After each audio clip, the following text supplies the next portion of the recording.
All right, our next question comes from Aaron. Aaron says, I am wondering if my niche was too narrow. I started focusing on Latinos living in Canada who need to prepare for a special language proficiency exam for immigration purposes. The first few months, in spite of regular promos and some Facebook ads, my list only grew a few members. And then I changed focus to anyone needing to prep for this exam. My list grew to 38.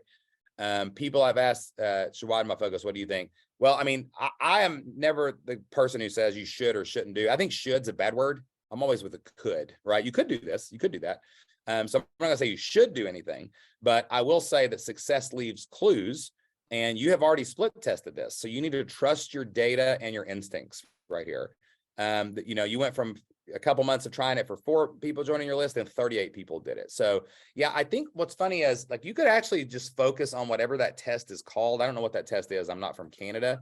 You could focus on the test and put it out there, but then like your messaging could still target Latinos within that niche. Like you could go build a list of 1,000 people, maybe 100 of them are Latinos and those are your members, right? So you could totally narrow it down through the funnel. The top of the funnel should always start as wide as possible. Right? Like, for example, if Jocelyn was doing elementary librarian, she could just be like, we have lots of school librarian resources, and every librarian could sign up. And then her next email would say, hey, if you're an elementary librarian, click here. Like for US history, for my website, I have a website where I help social studies teachers. Like I could say all social studies teachers welcome, because there's a chance all social studies teachers could teach history. That's not a truth thing. Everybody that has a social studies degree is not teaching US history. They might be teaching something else like geography. But when they get there, I could say, I have US history teacher lesson plans. Does that make sense? So your messaging may be able to filter it down the rabbit hole, but you've split tested this, you've seen the data.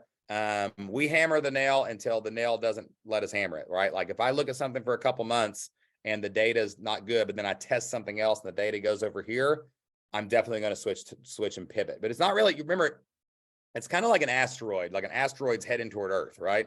Like if we ever have that happen, we're going to send like a nuclear bomb or something and blow up on it. And it's just going to nudge it to make it kind of scoot to the side. This is not a wholesale plan in your business. Don't be afraid to make small pivots like this. Like everybody can make a small pivot like this, and it's not going to hurt anything. It's not going to do anything. And there's no right answer. There's only the next answer. There's only the next step. The people who have wrong answers are the people who stop taking steps, right? There's just paths here and there's no wrong answer. So I like the data. I like what you're seeing. I think you should double down on what, basically 10x your email list, and you should be off for the races, and that should work too.